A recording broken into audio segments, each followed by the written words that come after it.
ассалому алайкум дӯстон, хуш омадем ба шабакаи мо. Дар навори имрӯза оиди тозатарин ва беҳтарин хабарҳо аз ҷаҳони ММА гап мезанем.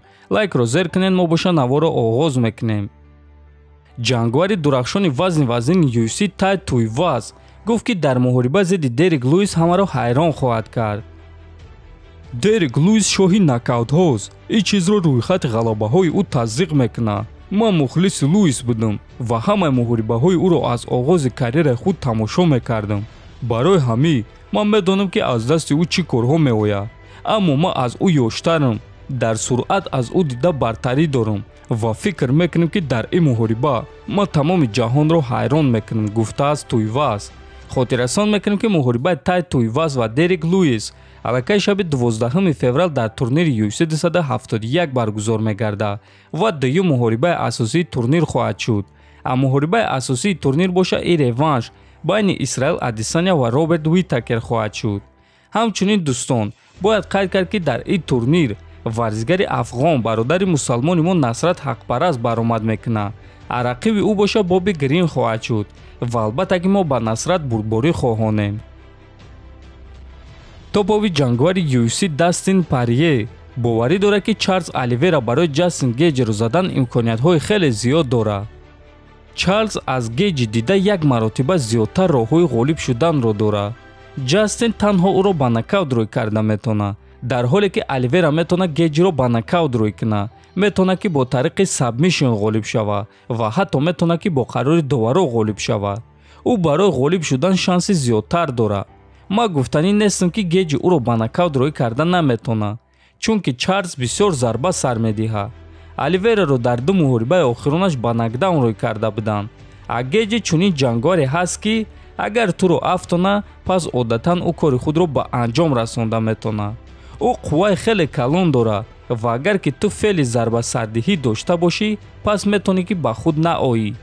ин муҳориба хеле муҳорибаи шавқовар аст, аммо Чарлз барои ғолиб шудан имконияти зиёдтар дорад, гуфтааст Порье.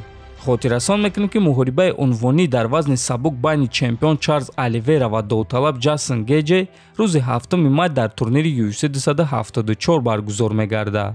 дӯстон, аллакай худи ҳозир маълум аст ки бисёриҳо дар ин муҳориба ба ғалабаи Чарлз Оливера боварӣ доранд. худи шумо чӣ? шахсан шумо ба ғалабаи кӣ боварӣ доред? Чарлз Оливера ё ин ки Ҷастин Гейҷи? фикротонро дар комментария нависед. мо боша мегзарем ба дигар хабар. ҷангвари бразилӣ вазни сабук UFC Тиаго Мойзес рақиби пешинаи Ислам Махачев ва Бенейл Дариюш дар муҳорибаи Махачев ва Дариюш прогнози хучат дод. биён суханҳои ӯро гӯш мекунем. ман фикр мекунам ки ғолиби ин муҳориба чемпион мешавад. ба назари ман ҷуҷитсои Дариюш аз Махачев дида хубтар аст. шояд ки дар гуштинг Ислам хубтар бошад. дар зарбазанӣ ман фикр мекунам ки Дариюш қувваи зиёдтар дорад, аммо интеллекти ҷангии Махачев болотар аст. фикр мекунам ки маҳз ана ҳамин чиз дар ин муҳориба фактори асосӣ мешавад. дар ин муҳориба ғолибро интихоб кардан хеле душвор аст. онҳо ҳардуяшон дар ҳама мавқеъ сахтанд, аммо ман фикр мекунам ки Ислам ғолиб мешавад, чунки ӯ ҷангвари боақл аст. ба фикри ман бо қарори доваро, гуфтааст Мойзес. хотиррасон мекунам ки Тиаго ҳам бо Ислам ва ҳам бо Дариюш ҷангидааст. дар муҳориба зидди Дариюш бо қарори доваро мағлуб шудааст, дар муҳориба зидди Махачев боша бо тариқи сабмишн.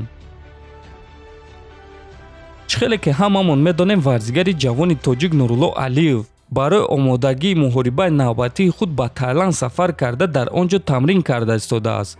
бояд гуфт ки Алиев омодагии худро дар зали аз ҳама машҳури Таиланд Тайгер Муай Тай дида истодааст ва ӯ шаби гузашта порчае аз тамринҳои худро нишон дод.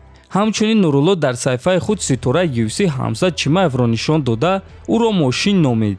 айни замон Ҳамзат Чимаев низ дар он ҷо барои муҳориба зидди Гилберт Бёрнс тамрин карда истодааст ва чхеле ки медонем Ҳамзат ва Нурулло дар як вазн баромад мекунанд. албатта ки берун аз ҷангҳо Ҳамзат аз Нурулло вазнинтар аст, аммо айни замон вазни ҷангии онҳо 77 килограмм аст. ва ман ин чизро барои чӣ гуфта истодаам дӯстон? барои оне ки шояд ки дар оянда онҳо дар қафаси UFC вохӯранд. дӯстон, шумо дар оянда чунин муҳорибаро дидан мехостед ё не? ҳозир не, дар оянда? ҳатман фикротона нависен, дар канал обуна шавен то боздид хонободу сарбаланд бошед. дӯстон, шахсоне ки доруҳои гиёҳӣ дастрас кардан мехоҳанд, мо ба шумо беҳтарин ширкат шифофарморо тавсия медиҳем.